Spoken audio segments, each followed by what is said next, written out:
ESPN's new MNF play-by-play man, Sean McDonough, was calling it like he saw it Monday night during the game between the New York Jets and Arizona Cardinals. Watching as Arizona went on to win 28-3 was painful at times because there were flags being thrown left and right.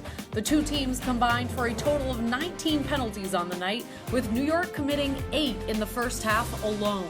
McDonough bluntly drew a connection between the whistle-happy officiating and the NFL's drop in ratings.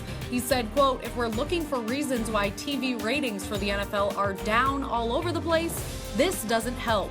The way this game has been officiated is not something anybody wants to watch."